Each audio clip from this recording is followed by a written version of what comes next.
Dalam pertemuan ini, saya akan membahas mengenai pengantar metode sampling atau penarikan contoh.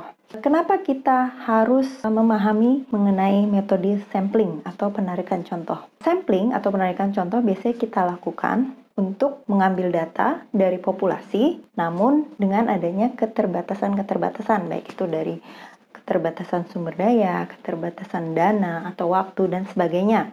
Karena tidak mungkin bagi kita untuk mengambil keseluruhan populasi, makanya itu kita melakukan penarikan contoh atau sampling. Yang kita harapkan dalam melakukan sampling atau penarikan contoh ini, sampel-sampel yang kita ambil itu bisa mewakili kondisi sesungguhnya di populasi. Jika ada populasi yang ingin kita teliti atau kita amati ya, biasanya dalam melakukan penelitian kita mengambil sampel dari populasi tersebut. Nah, sampel bagaimana yang baik atau yang dapat mewakili populasi? Sampel atau contoh yang baik itu dia representatif. Representatif artinya statistik yang diperoleh dari analisis terhadap data sampel akan mendekati kondisi di populasi. Nah, dalam menentukan metode sampling, hati-hati ya, ada beberapa metode sampling yang berbias, di mana di sini dia over atau under represented. Nah, metode sampling yang berbias ini akan menyebabkan sampel yang tidak representatif terhadap kondisi di populasi.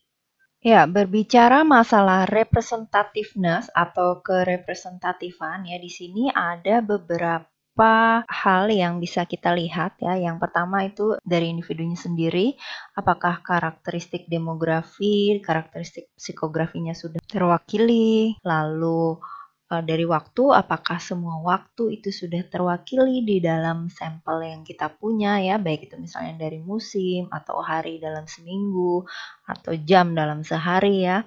Lalu yang ketiga juga kita bisa lihat dari tempat atau lokasi pengamatan kita, apakah sudah mewakili semua objek survei yang menjadi bahan penelitian kita.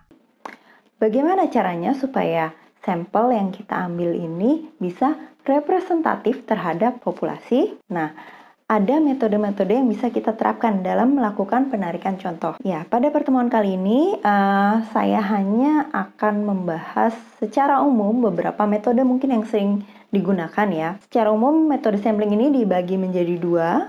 Yang pertama probability atau berpeluang. Yang kedua itu non-probability. Masalah utama saat kita melakukan sampling atau penarikan contoh ini adalah yang pertama, metode apa sih yang paling sesuai untuk diterapkan pada data populasi yang kita punya.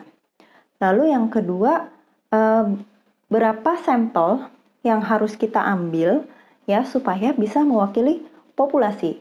Kedua pertanyaan nilai yang akan menjadi masalah di dalam pengambilan sampel atau contoh. Baik, saya mulai dari probability sampling ya, atau pengambilan contoh berpeluang. Ya, untuk metode probability, di sini metode samplingnya berbasis pada kaidah peluang. Jadi pemilihannya ini secara acak. Tingkat akurasinya bisa kita hitung ya. Jadi acak ini dalam artian setiap unit memiliki peluang untuk terpilih sebagai contoh. Nah, untuk melakukan probability sampling, kita butuh yang namanya kerangka contoh atau daftar seluruh unit atau anggota populasi. Nah, ini nanti N ini banyaknya objek di sampling frame-nya, N besar ya. Kalau N kecilnya adalah banyaknya objek di dalam contoh. Oke, nanti F ini adalah lambang untuk fraksi contoh. Oke, kita masuk ke penarikan contoh acak sederhana atau simple random sampling ya. Jadi kalau simple random sampling ini kita punya sampling frame isinya daftar nama seluruh populasi ya. Dari sampling frame ini kita acak nanti nomor berapa saja yang keluar sebagai sampel ya. Di sini yang keluar nomornya nomor 2, 5, 8, 10. Nah, orang-orang yang terdaftar pada nomor tersebutlah yang akan kita ambil sebagai sampel. Yang kedua adalah penarikan contoh acak berlapis atau stratified random sampling. Nah, di sini populasinya kita bikin dulu jadi beberapa strata ya. Tergantung stratanya apa gitu ya, sesuai dengan kebutuhan. Jadi antara satu strata dengan strata lain itu dia relatif heterogen, sedangkan di dalam satu strata itu dia relatif homogen. Ya, contoh yang biasa digunakan untuk menciptakan strata pada populasi ini biasanya status sosial ekonomi ya. Jadi ada yang status sosial ekonomi A, B, dan C ya. Nah, jadi nanti dari masing-masing strata ini ada yang mewakili untuk terambil sebagai contoh. Nah, ini bisa dilihat kan ada yang warna biru, dari strata yang merah juga ada, dan dari yang strata yang hijau juga ada yang terambil sebagai sampel. Oke, selanjutnya adalah systematic random sampling ya. Jadi penarikan contoh acak sistematik ini biasanya berdasarkan urutan ya. Jadi misalnya kita ambil nih setiap urutan ketiga. Nah, ini biasanya pada prakteknya kalau misalnya kita tidak punya sampling frame tapi kita ingin melakukan pengambilan contoh dengan cara probability. Nah, ini bisa saja kita misalnya gunakan rumah-rumah ya. Jadi populasi rumahnya ini kita kelompokin menjadi 3 anggota gitu ya. Terus nanti kita random nih, angka 1, 2, 3 mana yang keluar. Nah, ini kebetulan yang keluar ini adalah angka 2. Nah, jadi kita mulai dari yang 2 ini pengamatannya, lalu kita loncat 3. Itulah yang kita ambil sebagai contoh. Jadi kalau misalnya ini perumahan, berarti kita ambil rumah nomor 2, rumah nomor 5, nomor 8, dan nomor 11. Atau kalau misalnya orang ya, misalnya kita pengamatan di mall, orang yang melakukan kunjungan di mall, kita bisa ambil orang yang datang kedua, ke-5, ke-8, atau 11. Atau mungkin lebih gampang, bisa kita pakai sistematiknya itu waktu ya, misalnya menit gitu ya. Dari jam toko itu buka, kita ambil orang yang datang di menit kedua, menit ke-5, menit ke-8, dan menit ke-11, begitu juga seterusnya. Ini contoh penerapan systematic random sampling. Oke, selanjutnya adalah cluster random sampling ya, atau penarikan contoh gerombol. Nah, ini bedanya dengan stratified tadi ya. Kalau stratified kan di dalam satu kelompok itu dia homogen, tapi antar kelompoknya itu heterogen. Nah, kalau di cluster ini beda, dia di dalam kelompoknya itu heterogen, namun antar clusternya itu relatif homogen. Contohnya apa biasanya sih? Kalau di sini contohnya yang di dalamnya itu lumayan beragam wilayah gitu ya, misalnya wilayah kota Bogor, ada Bogor Utara, Bogor Timur, Bogor Selatan, dan sebagainya. Di dalam masing-masing cluster itu kan objek samplingnya itu relatif heterogen. Nah, caranya gimana? Nah, di sini caranya yang kita acak adalah klasternya. Ya, di sini kan ada 6 klaster ya. Ini klaster 1, ini 2, 3, 4, 5, 6. Nah, setelah kita acak, klaster ternyata yang terambil adalah klaster 3 dan klaster 6. Oke, kalau sudah terambil klasternya, atau terpilih klasternya, berarti semua pengamatan di dalam klaster itu kita ambil sebagai sampel. Jadi harus diambil datanya atau diinterview ya. Ya, selanjutnya adalah multi-stage sampling atau penarikan contoh bertahap. Ya, jadi sebenarnya kalau yang bertahap ini merupakan kombinasi dari beberapa metode sampling yang sebelumnya tadi telah kita pelajari. Jadi mungkin kalau cuma satu aja terlalu rumit, kita bisa pakai bertahap. Misalnya tadi yang terambil klaster Bogor Utara sama Bogor Selatan gitu ya. Berarti kan kalau menurut aturan klaster kita harus amati nih semua orang yang ada di Bogor Utara dan Bogor Selatan. Ternyata itu tidak masuk juga di dalam budget penelitian kita, atau SDM yang kita miliki juga kurang untuk mengumpulkan data sebanyak itu. Nah, sehingga dari klaster yang sudah kita dapat, kita lakukan tahap kedua. Misalnya yang tahap kedua kita buat strata berdasarkan tadi status sosial ekonominya. Nah, dari stratifikasi tadi baru kita ambil lagi misalnya secara random item mana yang yang terambil sebagai contoh. Seperti itu ya. Kira-kira penjelasan secara umum mengenai beberapa metode penarikan contoh yang probability. Ya, dalam mengambil sampel ya, di sini ada beberapa sumber kesalahan yang mungkin yang menyebabkan hasil dugaan kita tidak persis sama dengan kondisi di populasi. Nah, secara umum sumber kesalahan ini dibagi menjadi dua, yaitu sampling error dan non-sampling error. Sampling error ini biasanya dihasilkan karena memang sampel tidak mengamati keseluruhan populasi. Sedangkan kalau non-sampling error ini bisa terjadi karena metode sampling yang buruk, kesalahan pengukuran, kesalahan desain kuesioner, atau efek dari perilaku sampel, misalnya sampelnya itu non-respon dan sebagainya.